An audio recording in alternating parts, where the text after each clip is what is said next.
queridos ouvintes. Está começando o programa Jesus por Emmanuel. Estamos estudando o livro Pão Nosso, Psicografia de Francisco Cândido Xavier, pelo Espírito Emmanuel.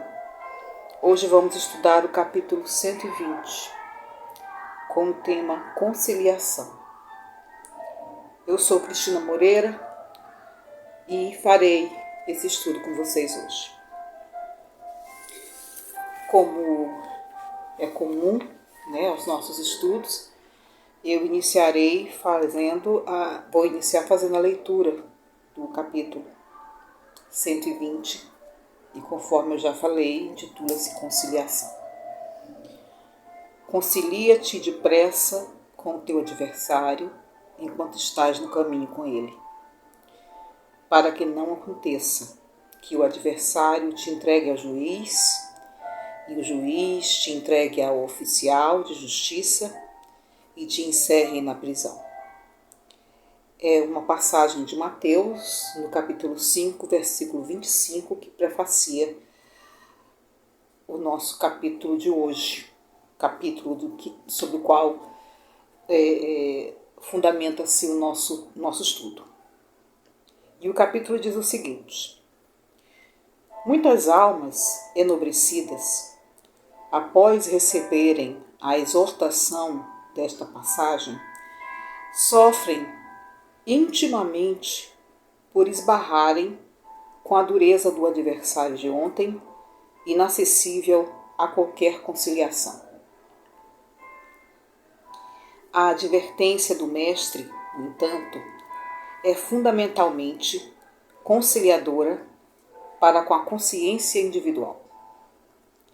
Assevera a palavra do Senhor: concilia-te, o que equivale a dizer: faze de tua parte. Corrige quanto for possível relativamente aos erros do passado. Movimenta-te no sentido de revelar a boa vontade perseverante.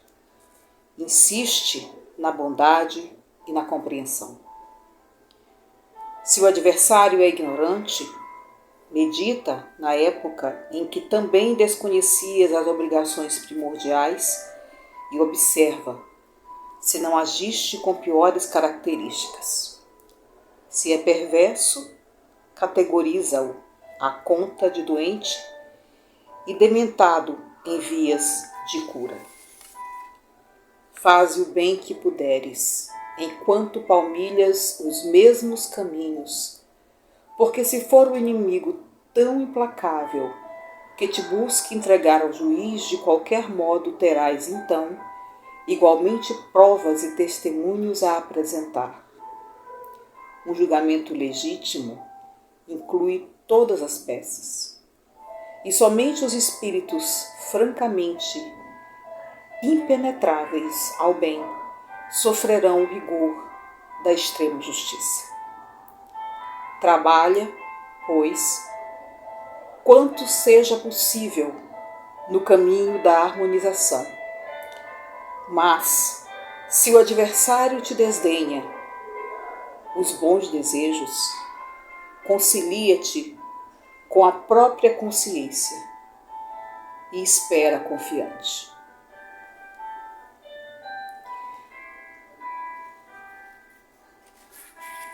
Meus amigos, nós temos aqui uma passagem muito frutífera para a nossa vida e para o nosso dia a dia e, sobretudo, para a nossa evolução. O que a doutrina espírita nos ensina? A doutrina espírita nos ensina que somos espíritos encarnados. Se somos espíritos encarnados, e se a máxima da doutrina espírita é nascer, renascer e evoluir sempre, o fato de estarmos neste momento, nesta caminhada, e nos deparando com algumas pessoas que parecem não compreender as nossas boas ações, que parecem resistir a nossa vontade de estar próximo a elas e de alguma forma tentar fazer com ela uma amizade maior, uma amizade mais estreita. E quantas vezes isso acontece, e quantas vezes nós nos questionamos, mas o que eu fiz, né? O que eu fiz para essa pessoa me tratar desse modo? O que eu fiz para essa pessoa não aceitar a minha amizade? O que eu fiz para que essa pessoa não compreenda a minha boa vontade de estar perto dela e de alguma forma auxiliá-la? E aí eu retomo, nós somos espíritos encarnados. Nós nascemos, renascemos para evoluir.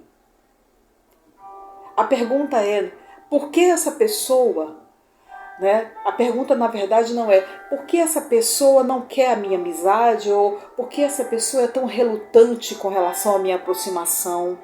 A pergunta é, o que eu fiz para que essa pessoa agisse assim comigo? Observem que na passagem de Mateus é dito que a gente tem que se reconciliar depressa. Depressa enquanto a gente está na caminhada. Na caminhada com essa pessoa a quem de algum modo nós ofendemos, a quem de algum modo nós fizemos sofrer. E que sentem, logicamente, por ter vivido essa situação conosco em uma outra circunstância, sente algum tipo de reprimenda com relação à nossa pessoa e às nossas ações. Então, ao invés da gente ficar, é isso que essa passagem quer nos chamar a atenção.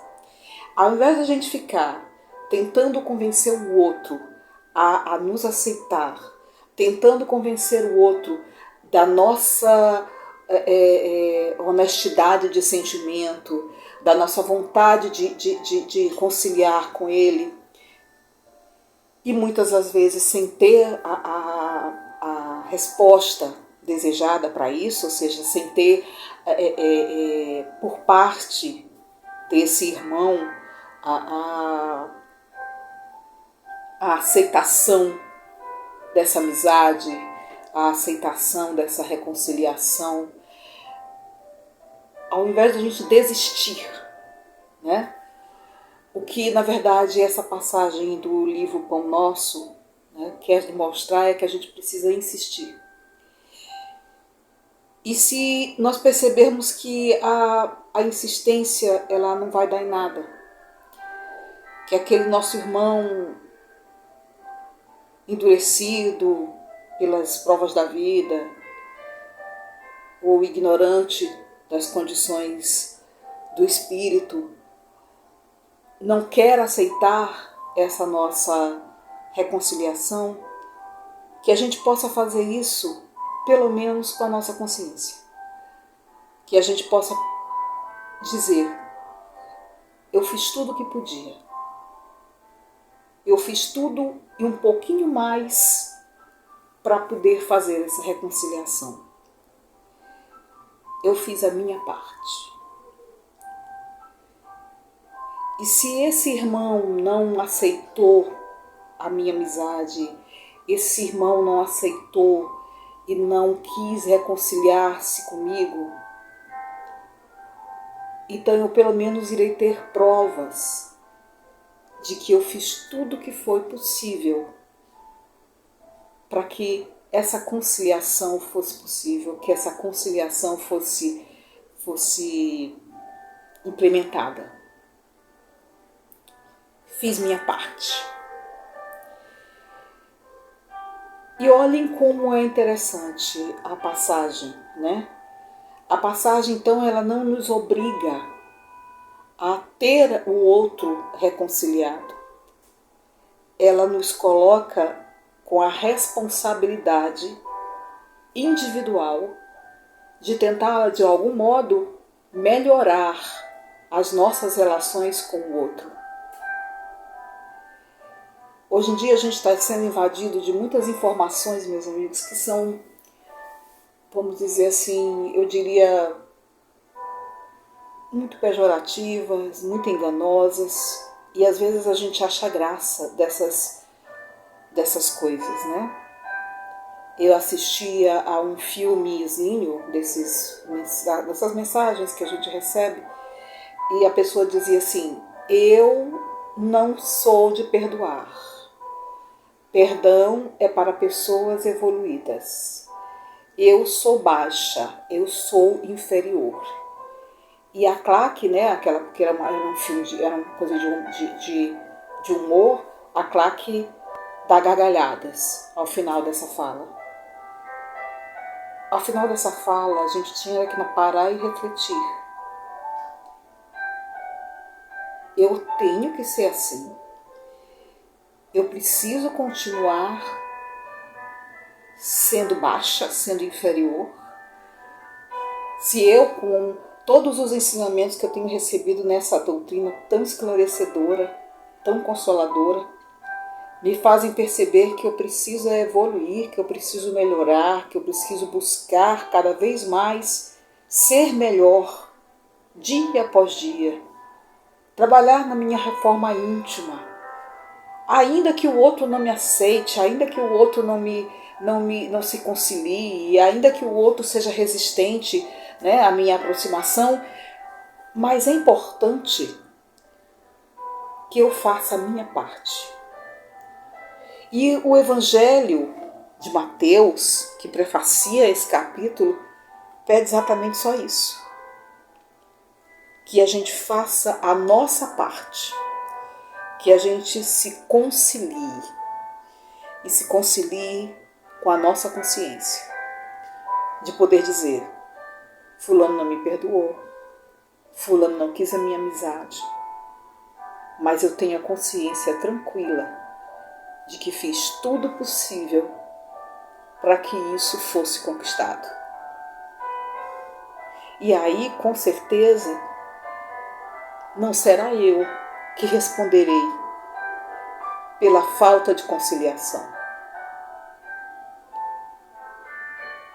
Eu vou ler para vocês as passagens que eu gosto de grifar do texto, para ficar claro para vocês como é interessante você fazer a leitura e depois pegar palavras-chave do texto e com essas palavras-chave do texto perceber a ideia principal que o capítulo quer ensinar.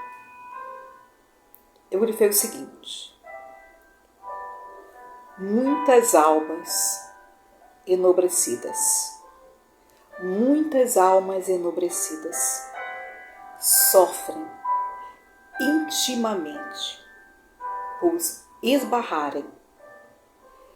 Muitas almas enobrecidas sofrem intimamente por esbarrarem com a dureza do adversário.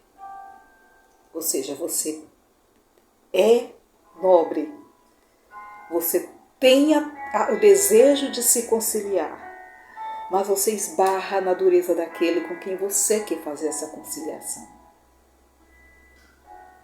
Isso causa sofrimento.